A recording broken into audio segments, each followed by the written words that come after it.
So, interesting stuff. You know, it was a couple days ago that somebody was asking me about the concept of, you know, is it okay for us to say, I'm God? Or Michael has done talks where he says the I am presence, or I am that I am, you know, using those words. I think it was a week or two ago we talked about the concept of I am. So people can say, you know, I am the presence of God. You've heard me use affirmations. I am the Christ on earth, right? These are all beautiful statements. But people are not at peace with saying it. There are arrogant people that don't mind saying it. You know, there's some ego-based people. They have no problem throwing out, oh yeah, man, I found this new thought system where I get to say I'm God. Because you always thought you were. But that's when your ego is trying to fan itself, you know, like, man, I am so holy. One reason that people are not totally at peace with reciting such a thing is because when we sit down and do a self-inventory, we find that we're falling short from acting like it. Think about it. I am as God created me. I will to be the Christ on earth, like we've repeated here. God is, I am, like the statements on the roof, the ceiling over there. God is, I am, we are. Wow, you know, God is, I am, you know. I'm made in God's image. Jesus even saying, we're made in the image of God. Okay, great. But why is it that we would be shamed for saying that? I would bet you that most of the people in your life, especially starting with family, but most of the people you know would not accept you making that statement. I really believe that. More people would be uncomfortable. I'm talking about clients, you know, at the store that walk through, if you're checking out people, you know, doing the checkout stand. I'm saying most of the people you encounter would not totally embrace that. And maybe in some towns or some events, you know, more so than others. You come to one of our crazy psychic festivals, you know, you got Dosey and Joy leading that. You know, people can wear shirts that say I'm divine and everybody would be like dancing around with wings and fairy, you know. That's going to be acceptable to say it there because everybody's just so cool and wild and spiritual. But there are some places where it's not going to be acceptable. I am God. And there are thought systems that came out very popular because of the I am God statement, but it's really, really misrepresented. But notice how many people got into it because it's an ego stroke. So what do I do about this? Do I say I am God? Not if you don't understand it. If you're going to say I am God, who's the I am that's talking? This thing? I can't even find my car keys. I am God who has a bad memory. I'm God who tends to be forgetful. I'm God who gets really mad at traffic. You know, like, you're not making sense. So if you're going to say it, and if you're going to follow the teachings and books and materials and videos that get you to say it, please know what you're saying. Just stop and breathe and go to the place where God is, in your heart and soul. This center where the Holy Spirit meets you at the altar. And say to her, you know, Divine Mother, Holy Spirit of God, I would like to do some affirmations right now where I can affirm the I am presence. But I'm not feeling it. You know what she would say? Great. Bring it and put it on the altar. Put out everything on the altar that's not feeling very God-ish. Just talk it. Oh, not all of it. No, all of it. Well, but I'm kind of mad about this. Great. Put it on. Okay, I'm angry. Get it all out. See, empty your cup. Then when you're done crying, vomiting, screaming, whatever you need to do at the altar of vulnerability, she's going to say, okay, you had enough? Oh, wait, there's one more. You know, and get it out. Okay, now are you? Yeah, I feel emptied of my opinions of myself. She's understanding. She knows that you're scared, you're doubting, you know, all that stuff. She gets it. And then you can say, well, now what? What's the next step? Well, now you can just say, and now I'm God, God, God, God. No. Why don't you ask her, the Divine Mother, the Holy Spirit, ask her to download it to you. I forgot who I am, so I have a list of things to tell you about myself and people around me.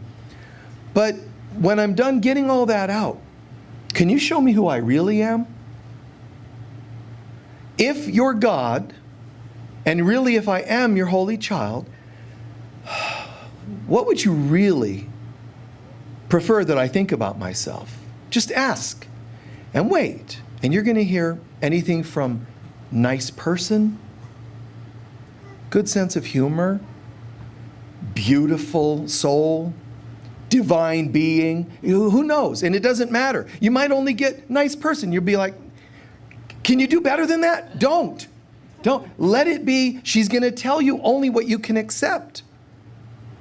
And if you want more than just, well, you're a really nice person. One time in a meditation, I got this. You know, Michael, I've always loved your sense of humor.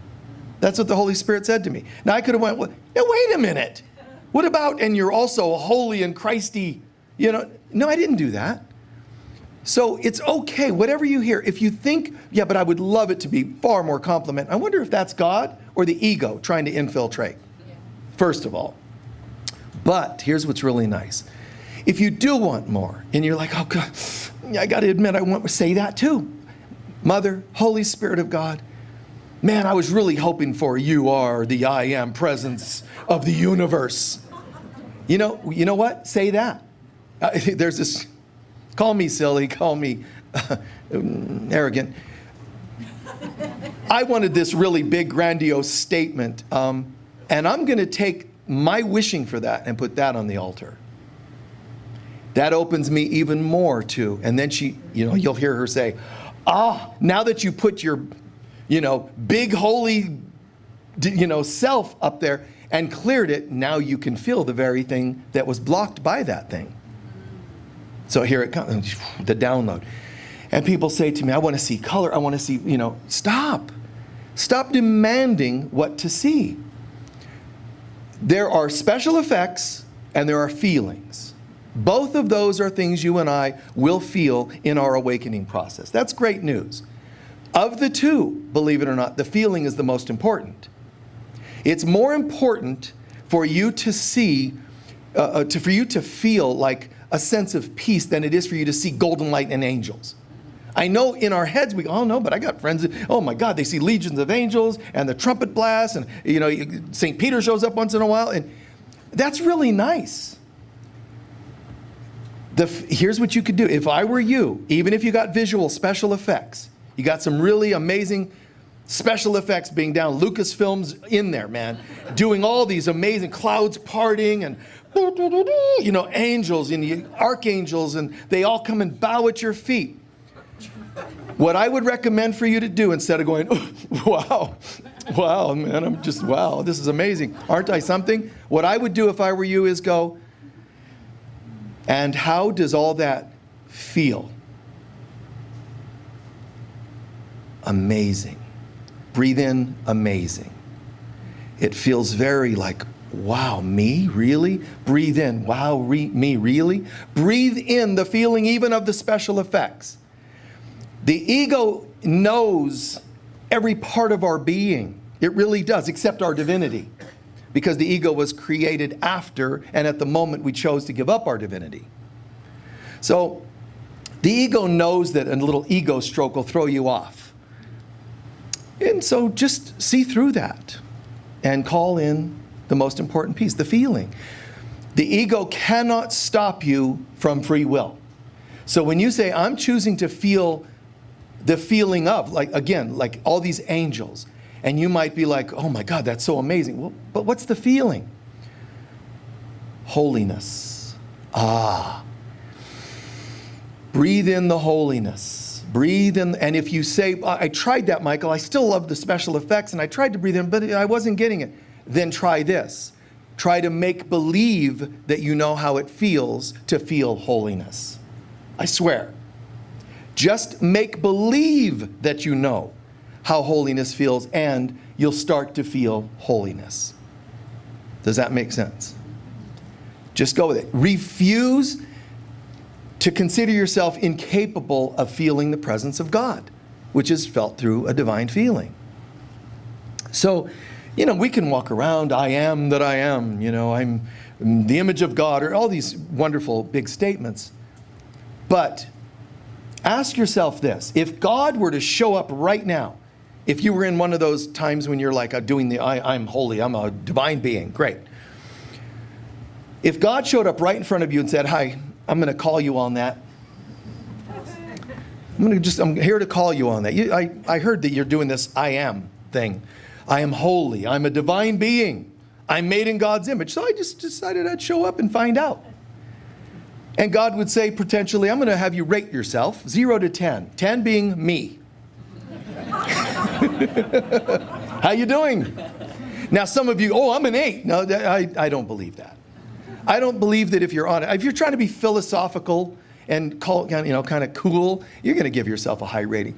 If we're honest, we really would probably rate ourselves like a 3. Most of us, if we're really honest. I'm telling you, if you really sit and look there's God going, I'm a 10. Where are you at? Oh, I'm a 9. You've got to be kidding me, the Lord would say. Oh my me. You've got to be kidding me. A 3. Let's watch an Akashic Record video starring you. And you're driving, hand mudras at people. They're, and just getting all flustered and frustrated. Think about it. How holy do you act every day? Your thoughts, words, and deeds. Are you really a 9? And if you think so still, let me ask you to do this. Ask some people around you. That'll humble you. Really? How holy? And you can't go back to heaven unless you're in that God consciousness. And you're a 3. That means, oh God, what are we doing? I got to keep reincarnating. And by theory, those who believe in reincarnation will tell you, most groups that believe in reincarnation will tell you, it will take hundreds, if not thousands of lifetimes of really being good. Really, really seriously working on yourself. Can you imagine? Let's pretend it's just 100 lifetimes. You've got to be kidding me. Seriously? And in that 100 lifetimes, you've got to not deviate. You've got to live the life. Wow, that's like hard work, but that's one way to get there. There's another way. It's simple in comparison. Doesn't involve hard work, and it doesn't involve near the amount of time, maybe a few lifetimes. There's one other way. And for 1995, no, I'm kidding. I'll share that with you in just one sec. So what would happen, guys? So God's saying, so where are you? I'm a 9. Really? 9, okay. Let's watch this video. How do you handle reprimanding your children? Do you lose your mind? Or do you feel guilty having to say, no, you can't go out today or whatever? Oh, I don't like to say no to them. Why? You're afraid? Okay, let's look at that, because that's not a 10. How do you handle your life, your day-to-day stuff? How do you handle intimacy with yourself or someone else? Oh, I leave that out. When I say I'm a 9, I don't mean these certain categories I don't include. Those are private. You can't do that. You have to, every stone has to be turned to see all the stuff. How are you? When you do life, blow your nose. When you eat, drink. If you smoke, when you use the toilet, whatever you do in your day-to-day life, how do you handle traffic? All that stuff. Could you honestly say, I said I was a 9 and I am. I really am amazing in every category. My thoughts, words, and deeds. I'm just stellar with all of it. Traffic, oh no, I love you. Somebody cuts you off, ho'oponopono, and you have to be honest and ask yourself how you really rate. And in my opinion, the average person, when being honest, the average even spiritual person would 3 to 5 at best, on average. And I'm not telling you that I think low of you. And I'm not telling you you should think low of yourself. I'm saying that's my belief that that's where the average person would land. So what do I do about that? How do I, and the average person, how do I get better? How do I fix myself more? Go ahead and become extra spiritual, and I'm serious about this. I said this a couple weeks ago. When you try to be perfectly spiritual, you don't realize it, but you're adding neurotic to your psyche. A person that gives up and can't be good enough becomes depressed, which also means the opposite, meaning if I tend to be depressed, it means I've given up a lot. I've gotten too tired with the fight of life. and it caused me to feel depressed. If I'm a person who tends to be neurotic, perfectionist and all the other neuroses, that's probably because I'm really trying to be good. Whether it's daddy I'm trying to be good for or whomever else, that's still neurotic behavior. Or you might not be one of those, you might be both, which is bipolar. And everybody is one, the other, tending to be one, the other, or both. That is not bad at all. But it's a tendency, and our job is to see through it. You know what you should do? Work even harder to not be that way. Oh, I heard Michael's talk, and I saw that I tend to be depressed. I'm going to really work hard to be perfect. Now you're just going to be neurotic. There is a way to deal with this. But it's be at peace, first of all. Own. Yeah, I tend to be a little this or both. I can see how. I can see where in my life I do that. Just own it. To pretend it's not there is, again, the anxious, neurotic type that will only end up, if it's going to be different at all, depressed when you can't seem to handle it anymore. So it's like a person who decides, 12-step programs. And then there's like a 26-step program for overachievers. It's like that. It's like, I'm so neurotic, I'm going to go 24 steps to be even more spiritual. Those things have never impressed me. I understand A Course in Miracles has 365 workbook lessons. I get it. There's a reason for that. And I get that there's a reason for steps to learn meditation. And these systems have their purpose. But at the end of the day, when everybody awakens and goes home, they will not still be doing all the steps. There won't be any things to do because of the acceptance of who we really are. So there are two routes to getting there. I want to raise the bar a bit. I want to be more like, yeah, I'm saying I'm God. Why am I even saying? Why does my shirt say I'm a holy being when I don't act like it? It's just it's incongruent. And we talked about that in the last few weeks. Conflict. There's the Christ in conflict. Incongruence in our life doesn't go well. Your nervous system, even when you think you're okay, your nervous system is running on overload when you have incongruence in your life. When you know you're the presence of God, but you don't act like it. When you know you should hang with people that are loving and supportive, but you still have some very unhealthy people in your life you're afraid to say goodbye to. See, you might just go, yeah, I feel kind of bad about that, but let's change the subject. Inside, it's bam, bam, bam, bam. Every second of every day, we are aware of our conflicts, of our incongruence, and it is called an inner battle. The concept, which is not unique only to Islam, the jihad, if you read the real story about what jihad is, it is not a war or battle on the outside. The jihad is an inner battle with your ego. How is that not also Buddhist? How is that also not Course in Miracles? That's what it's about. However, and A Course in Miracles, Krishna uses the metaphor in the Gita about the war battle outside. It's a metaphor. And A Course in Miracles says this world is a battleground. When you see it from above, it's a battleground. Wow, that's intense wording. Why are these great masters using that? Because they're talking about you think, the Civil War, brother against brother is something as a statement. When you go inside and say your masculine and feminine are fighting, your right brain and your left brain are fighting, your inner parts of yourself are fighting, your spiritual and human parts, all in conflict. It's happening. Well, I don't like that. I don't want to be. You can't wish it weren't happening. We own it. And how? Do I become holy, to spiritual, make myself behave? That's one way that some people have done it. And that's the way of the mystic. The mystics have often done that. St. John of the Cross did it. Holy mystic being that guy was. St. Teresa. But you know what? They battled every day inside because they were trying to be so spiritual and holy. They had to fight. There's Martin Luther from the Middle Ages. And this dude that people talked about and wrote about hearing him in his room talking. Leave me alone. Get away from me. Fighting with that voice, that other self, the not holy self. So mystics, although we can go, oh, that person, wow. Mother Teresa, we had a quote from her today, an amazing being.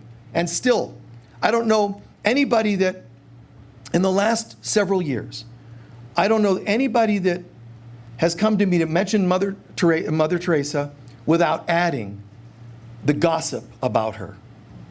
Used to be just positive things about her. But 10 years ago or so, it came out that she struggled. You're kidding. That makes her unholy. Man, lighten up. It means she's going through the same mystical, the mystic path.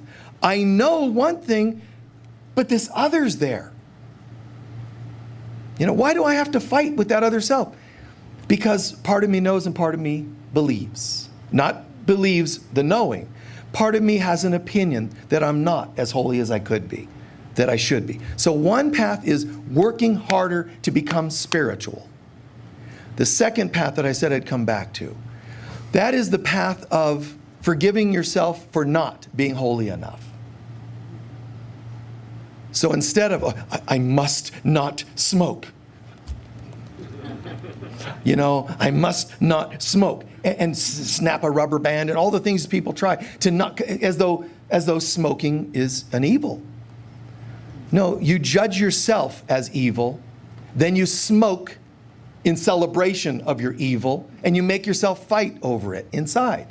And if you can make yourself not smoke, you have some pseudo accomplishment. I guess I am really an amazing being. I made myself not smoke, as you down another gallon of chocolate ice cream.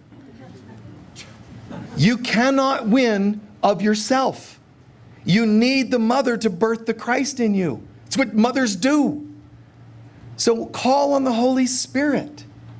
Call on God and say, it's a funny thing, God, as you light up this, funny thing, this thing. Learn to see it, own it, and laugh at it. I know I don't need any of these things. I know that. I know. But isn't it odd how I struggle with it? Isn't it weird how I made this into a thing for me? A power? Whatever the thing happens to be. I made it of some sort of a power. I guess we could say it's called a false god. But there is only you. So I'm going to ask you to be with me while I smoke, while I shower, while I share intimacy with myself or others, while I eat, I don't care what it is. It's not like God is, this holy Shekinah presence that follows you like the Israelites, a cloud of light over your shoulders, unless you walk into McDonald's. Then it's like, I'm out of here. You're going for a burger again? God. That's not how it happens. You know what does happen? I know I'm going for a burger. I think it's immoral, and unholy. And so I judge myself. The holiness says, we'll step aside since you're not being holy. It doesn't abandon us. It means we will not be apparent to you while you're judging yourself. Because if you're judging yourself, there is not the awareness of holiness. So really, in a word, it comes back to acceptance. But I don't want to just use that word because some people think that means I'm saying enable the behavior. And I'm not. If you really, really get what I'm saying, but you say, but I still want to be a better person, you should be. You can do that. It's fine. If you still want to work on some areas, work on them. But never concluding a negative or a judgment when you don't live up to it. If you can work at being more mystical and beautiful and pure and laughing at yourself when you're not, then you're getting it right. If you conclude with, dang, I missed it again, I blew it, I'm bad, not good. You'll hear Jesus say in A Course in Miracles, he'll give you a workbook lesson, and then he'll say, go ahead and do this, and I'm going to want you to do this 5 times today. But if you don't make it 5, if you only remember twice, all I want you to do is try again tomorrow. There's no, that confirms you're a bad person. There's none of that there because it's not meant to be that way. So take a bit of an inventory of yourself. Where are the weaknesses? Change what you can and accept what you can't. It's okay. You're not more holy by your external life, but the external life does mirror how you're doing. But you can't say, well, now that I stopped smoking, I believe I'm worthy of heaven. You were worthy of heaven before, during, and after every smoke. But you judged yourself for it and you thought yourself unworthy. That's all that happens. We cannot change that we are divine beings. No matter how much people say to me, Michael, what do I do? I believe in some lifetime, some psychic told me I sold my soul. My answer is, it's not yours to sell. Therefore, it's an invalid contract. There you go. Now they have to get over that. Oh, you mean now I have to own my soul again? It's like, that's what's really going on. They forego themselves. A person that dissociates feels so much fear and anxiousness and judgment of things they've done or had done to them that they feel so unworthy, like damaged goods, and so they want to dissociate, sell their soul, as it were, in one form or another. But it's not yours to sell. You're a holy being. The more distant you try to become from your holiness, it's a journey without distance to a place you never left. You can't really go anywhere else. So, I know that in my own life, I take this stuff fairly seriously, which I've shared before, but, it's kind of, I take it seriously, but I've learned that forgiveness part. I mean, as a kid, certainly in my 20s, I think it was much more, I got to do better. I got to do, like so. I got to get it just right. And, if I do this is how severe it was, because I brought in this lifetime so much of the old mystical and, things of extreme spiritual traditions from the past. I came into this life thinking to not engage in much of anything of this world. Thinking because that's the mystic path. It's like, that's how we're holy. And then if you do deviate, oops, that was not good and I got to do better. It's very serious. But man, finding the heart of God in our being, I realized it's not how perfect you make yourself, which is why Jesus said, of yourself you can do nothing. It's forgiving yourself when you slip. And when you forgive yourself, that's actually God in you doing the forgiveness for yourself. So forgiveness isn't just like a tool that might work something positive.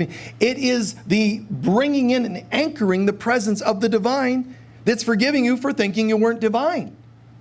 So many people put such a simplistic interpretation of what forgiveness is, and it is a process of depth. When you call in forgiveness, you are evoking the presence of the Holy Spirit in you to do the forgiveness with you.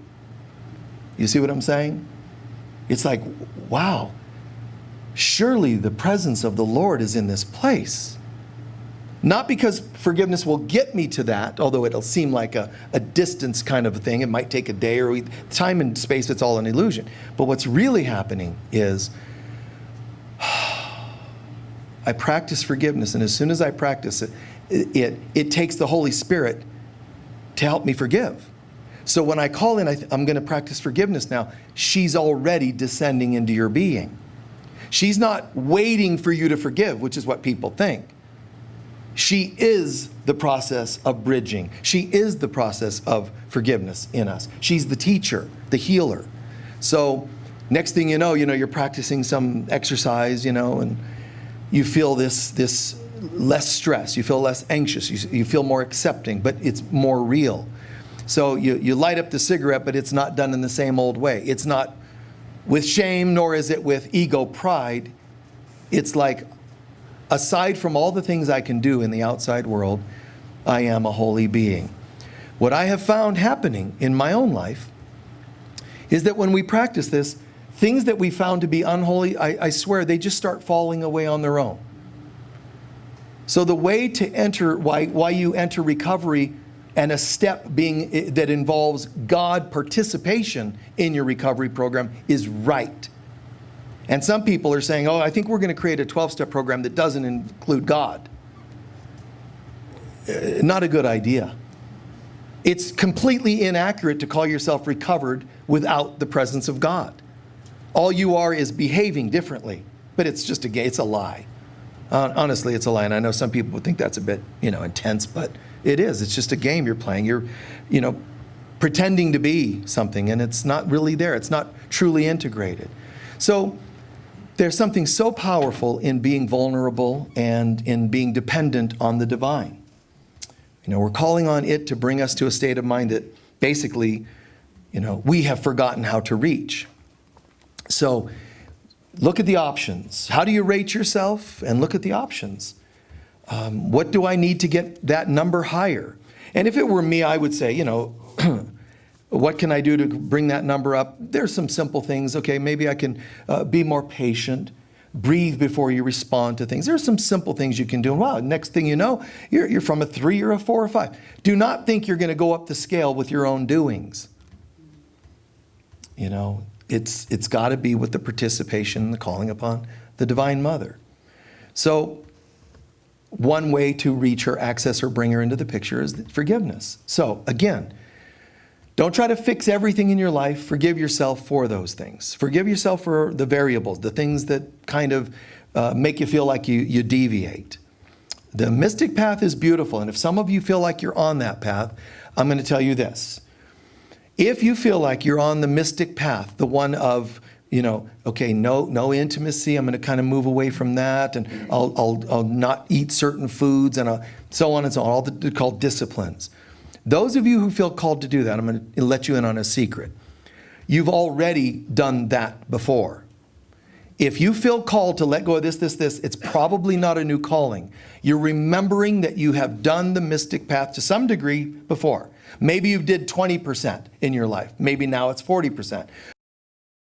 Mystic path, now it's likely that you had been called there before. I had people come to me and say, Michael, they have a reading with me, and I say to some people, I might say, you were a monk in a certain, and I'll name where, when, and how, and all that. And they'll say, that's really weird because I was signing up for a seminary and I was going to become a monk in this lifetime. Now, do they say, they'll say, was I supposed to, should I have done that? Should I go and do that? You might not. But what's important, I tell them for you to know, is you've already done that. Some people think they're being called to become monks or nuns. They think it's a calling for now. And in fact, it's because they had already done that.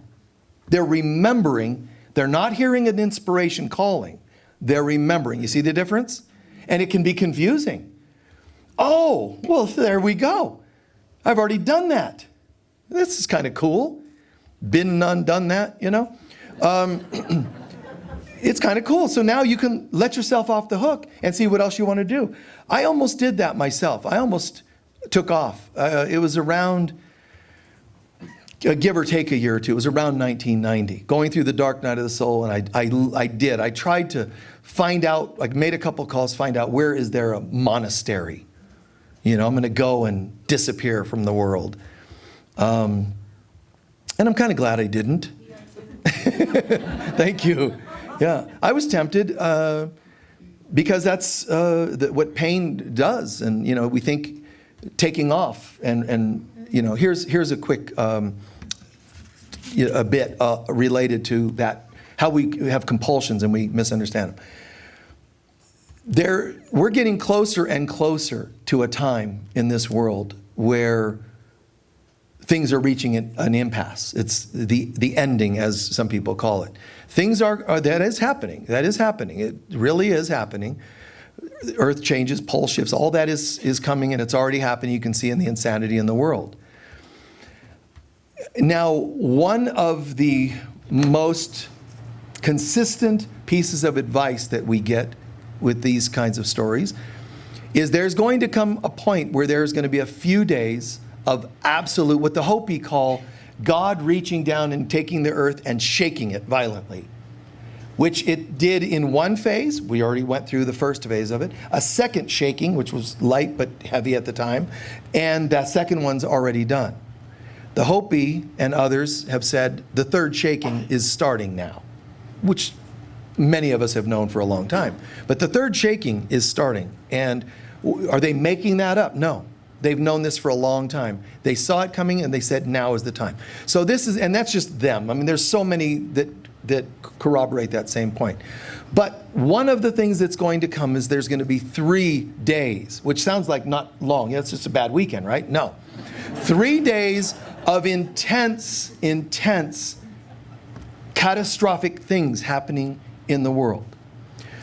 But it's interesting because the advice coming from channels of Mother Mary and other sources is one of the pieces of advice. First, get inside. Second, do not look outside. To even look outside, you will die because your heart will fail. Can you imagine what has to be happening in the world around us that would make people's hearts fail? There are things, and I won't tell you what those things are, but that's going to happen. But it's also a metaphor of when your life is a dark time, go inside. Why did it add the next line, which I said was what? Don't look out. It's a metaphor. It's true, factual in our lives. Lock up, get inside, don't go to God, because you're going to hear and feel all kinds of stuff. It'll make like the whole Noah flood. It'll seem that was a holiday compared to what's coming. It's intense, but do not look outside. And that's also telling us an inner thing. We so often misinterpret, oh, I'm feeling called to go become a monk. You already were. I was told to not look outside so I can be a complete jerk in my life and just don't look outside during the bad times. No, that's not it. Live the life. I call it live the Christ life. But it doesn't mean like in my personal life, what it means I would say is, and nobody could really argue successfully with me and say they question my intentions. That I'm very clear about. I'm pretty real. What you see is what you get.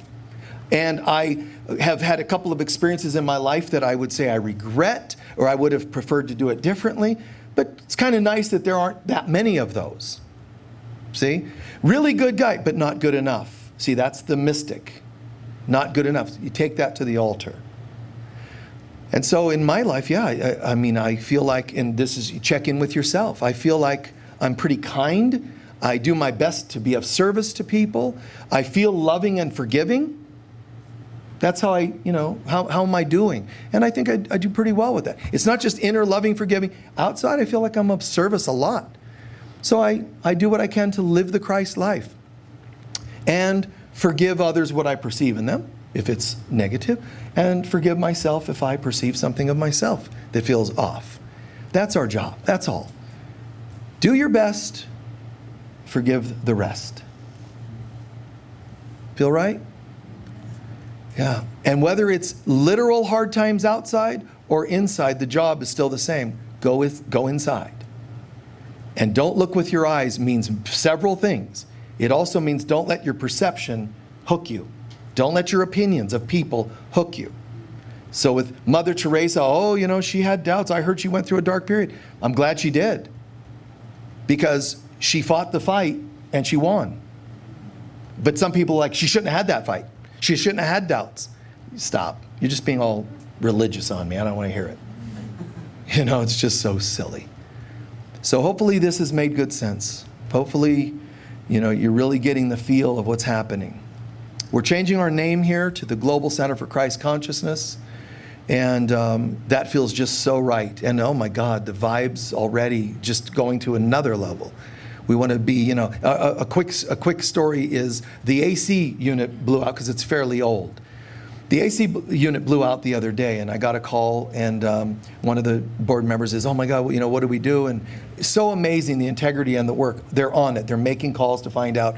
And, our usual company said, we'll be there next week. Oh, yeah, that'll be helpful. 7 days, the folks working in here and the service, and so on. So I said, call some other companies. Now, we found another company. It's a smaller company, so they don't get things as cheap as the bigger company. The bigger company says, we'll be there next week. The small company said, we'll come out today and fix it. And they're going to put in a new system. What I said, just so this is nice and transparent, what I said to the board members, I said, and it's funny, I said, how long has it been out? They said, well, we don't know because one of the people that was working has hot flashes and they thought it might have been that. I swear to God. I thought that was pretty funny. I won't tell you who they are. But I thought that was hilarious. I mean, really, isn't that funny? Either the AC's out or I'm going through menopause. So But I told the board, I said, you tell the company, the smaller company, you tell them their bid for the job for replacing the AC is higher than the bigger company. But we're hiring them because they showed up. See? It's worth it. Now somebody out there could say, oh, no, you're supposed to go get the lowest bid. I know that's the way some people think. Not me. And it serves me fine. I love love. God loves love. Love loves love. And when people step up to do it, I just so appreciate it. And they deserve that, 10% more or whatever it is. That's kindness. Give thanks to people that are kinder than others. It feeds them to go, oh, there's perks to going out of my way to be kind. Great. And then they do more of it. So just our gratitude opens things up for that. I'm going to shift things to a minute of prayer and into a sacred song as our meditation today, right?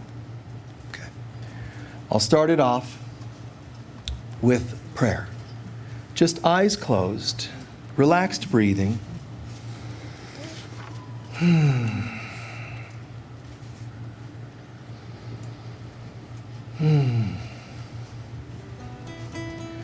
To all the people I've ever known.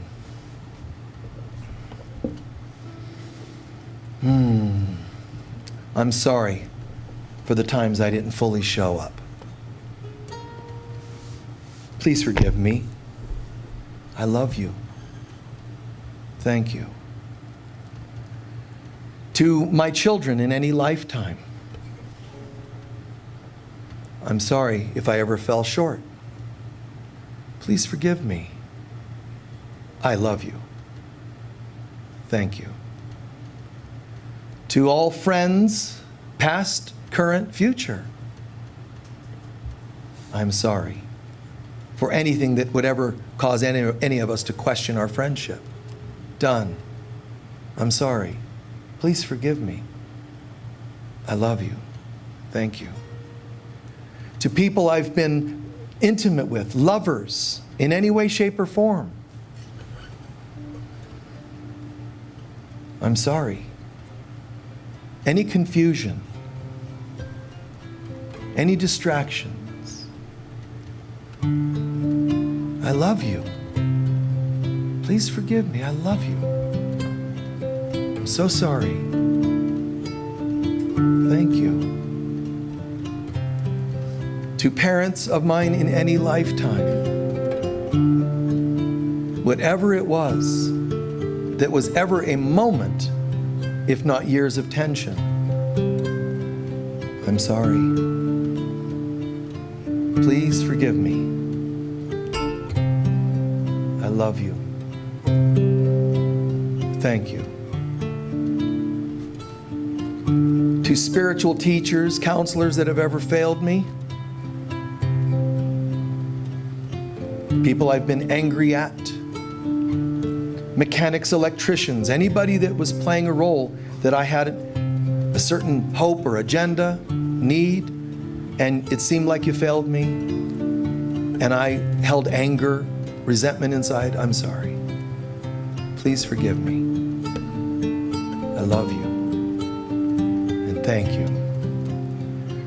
And one more, lastly, whoever, anybody I've ever known and unknown in my mind that I've judged in any way, anyone I've ever judged in any lifetime, including myself,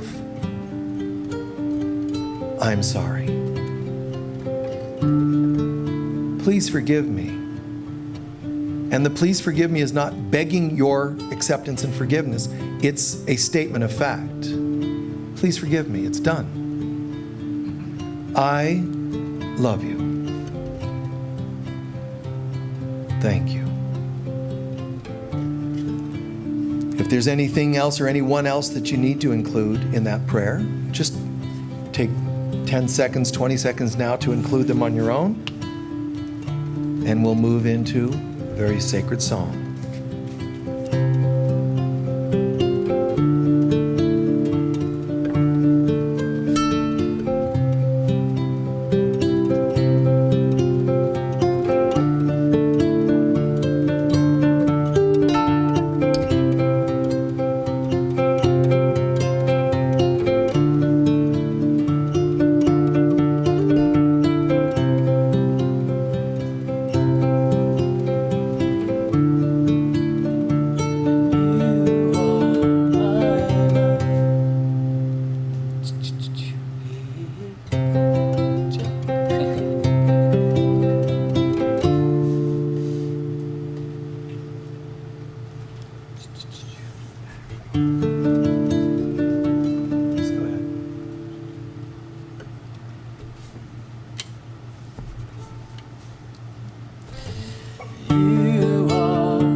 And so it is.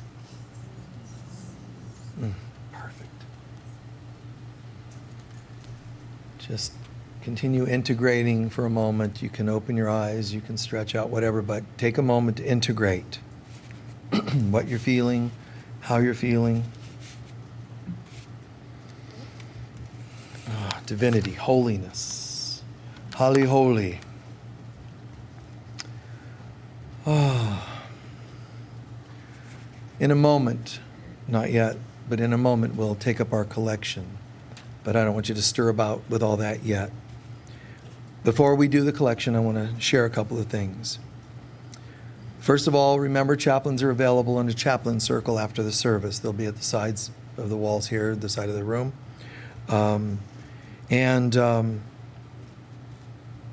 Remember, constantly, every week we still have the crystal bed sessions in our healing room outside. So you can sign up for those in the office, especially if you're visiting from out of town. It's a great thing to add to your list of things to do here in Sedona. And if you're watching us on social media, do all the things that they say to do. Whether, I don't know what, thumbs up, smiley face, subscribe, all those things you do. Isn't that what it's called? Yeah. Yeah. Oh, no, not that. All right. Next Sunday, we have an afternoon workshop after service. The afternoon workshop is focusing on healing the heart and soul. So very, very deep, the spiritual aspects, the psychological aspects, true healing of the heart and soul. So join us for that. We already have quite a few people registered, but please try to register as soon as you can. It's going to be here in person and live online. And and I want to mention again that the yard area back here is completed for the most part. So there's beautiful, really great, relaxing, swinging kind of chairs, and there's benches, and there's labyrinth. So it's a really nice place to chill. That is for our attendees only. So if you attend here, you're a supporter here in any way you attend, that's for you. So come by, check it out, just relax, have a space and a place to chill. And lastly, I want to deeply thank, our guest musician. It's great to have him back. Ananda Das, everyone.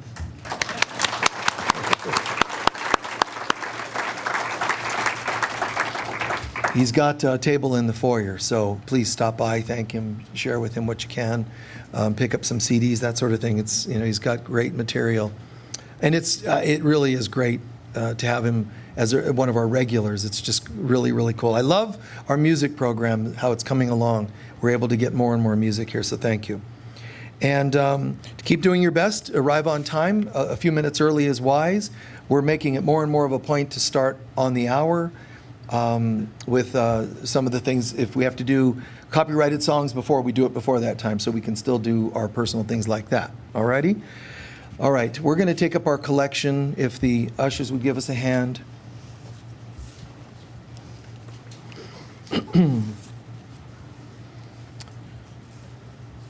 So just hold your love offering to your heart. Full consciousness. Full intention. Really, really feel gratitude. Feel gratitude. You heard something, you learned something, you healed something. Inspiration. Feel gratitude that we have this center all around the world and all through the cosmos. This is just a manifestation of this center that is God's presence. Divine love flowing through me blesses and multiplies all that I am, all that I have, all that I give, and all that I receive. And so it is. Thank you. And if anybody feels so inspired to do the following, please do so. But feel free to share an extra donation with our musician in the foyer. I do that at times. Yeah, I do that. I give them an extra donation. We do, at Unity, we do have a stipend that we give musicians when they are guests here. But if you feel so called to do so, please share with him. It's amazing because, a little bit here and here and here, it adds up in it. I love seeing artists supported, all right? Instead of asking for feedback for today, I'm going to share something real quick. This is a dream vision I had last night. I was asked to do a Course in Miracles talk for a study group on the Course. The course was facilitated by a couple, a husband and wife. The man couldn't attend because he had to drive somebody home, which is typical of someone trying to avoid deeper teaching. The woman did attend. This is what I got in the dream, right? The woman did attend, but kept interrupting me to interject her opinions and ask questions, which is just another way of interrupting, right? Anyway, as I was teaching, the topic of healing came up. And I spoke about the topic in this group, but kept getting interrupted and finally told the person, back off, let's get some truth here. Let's see what happens. So to save some time, I said, you know what? We've lost more than half our time here in the study group, the group. So I'm just going to have to go to town here. I'm going to demonstrate something. So I said, we're going to go outside. We went out to a street corner and I said, now watch this. Hey, did you guys see that accident over there? And people started mumbling into all the people on the street. They started talking. First, they're like looking and confused. Then, gradually, over a few minutes, yeah, I saw it. It's something that never happened. But people started repeating that they saw something. This is the state of the world. People are starting to repeat things they heard. They don't even know for sure. I had COVID, man. Oh, it was terrible. I almost died. Everybody's going with what they're being told, and they don't even know if it's true anymore. What's true? What you're allowed to say, and so on. So this was kind of interesting. It was kind of like demonstrating to this group, and then we were done. And then I said, well, I took the group aside and said, now let's have private conversation. I said, take a look at what just happened, because that's the way the world is. They're talking about things they never even saw. They don't even know, but they're saying it anyway. Next thing I did to explain this was to demonstrate. And I said, now watch. And I became the living embodiment of what we did as an exercise out here with, hey, look at that accident and so on and so on. And I started to close my eyes and go into a trance. So I repeated the steps of that exercise, and suddenly I laid back and started feeling my body beginning to shake, like an ecstatic trance, okay? It started shaking. People around saw this, and they started saying, oh my God, the way they reacted and panicked that there was an accident that didn't happen. They started going, is he okay? And I could feel this shaking. Well, because I could hear them worrying and making assumptions that this was not good, I thought, Michael, open your eyes and say, oh, no, everything's fine. And I said, no. Keep going with it. Surrender to this process, whatever it is. They'll figure it out. Don't worry about others. Don't worry about what they think. Just go deeper into the process. So I just did. I just kept going with it, and this shaking and this downloading of divine presence. And eventually I chose to come out of the trance and so forth. I got up and said, we'll reconvene in the workshop again. We'll go back. And I realized that the folks, and this is kind of funny, I said to the group, oh God, we have to reconvene in the room. After all this miraculous, wonderful healing and visions, I said, we have to go back in the room because the people online couldn't see us. We forgot to film the presentation. So I ended up having to re-explain everything so they could be included. So there's several layers and levels, to the conscientiousness of making sure the folks online understand that they're a part of what we're doing here, even if they're not in the building. Also the don't care about what others think, and they're making up stories. They repeat things they don't even know for sure. It's several layers of what was there. But one part of it was being in that trance of when the presence comes to you. There's often movement in circles. There's often rocking back and forth, shaking. All kinds of things happen when you're dealing with multidimensional consciousness. I pray that today has fed you, in the best way possible, the highest way possible. And we're just going to continue going higher and higher, always practical grounded, but higher and higher in consciousness. And I very much appreciate the patience of so many people who have, endured those moments of doubt, like, wow, this stuff might be too deep for me. I don't know if I can handle it. And yet you endured it and you hung out and you realize, wow, this is really feeding you. I think that's beautiful. The change of our name, the holding of our integrity, like let's pay a little more for an AC unit. Some people don't think that way. And there are people, once in a while, someone will say, I'm leaving, I'm not coming to Unity of Sedona, which is now the Global Center for Christ Consciousness. You get that. It happens. And we're aware that this isn't going to be for everybody. One thing I do insist on, and I appreciate, nice people. And some people will join us and they'll be a little more cerebral. They're more hyper thinkers instead of, like feeler. We want that. We want that heart. I want to grow. I'm ready. Let's open. Let's be together. Let's connect. Instead of, no, let me stand back here and analyze people and look for faults. And, it's not, that's going to kill you. Literally and figuratively, to be a fault finder, to be hyper analytical in your life or with people around you. It's exhausting. It's anxiousness in your systems, but it is spiritually death when you shift into the human self and look for that stuff instead of the spiritual self.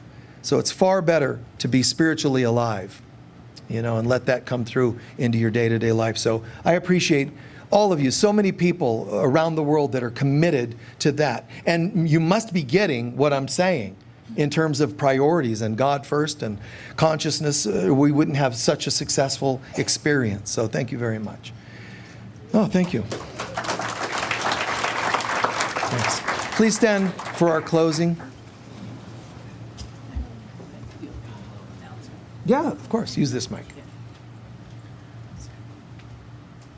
Hi, everybody. Thanks again so much for having me. Thank you, Michael, so much for having me here. And the Global Center for Christ Consciousness. And I'm super thrilled to be holding a weekend of music and yoga and ceremony that's going to be happening at the end of August. So I have flyers out there. Come talk with me. And if any of you are ever interested in opening up your voices more, I also work with people one-on-one. So come chat with me, okay? I'll be out in the foyer. Thank you so much. Stay here. Okay. So,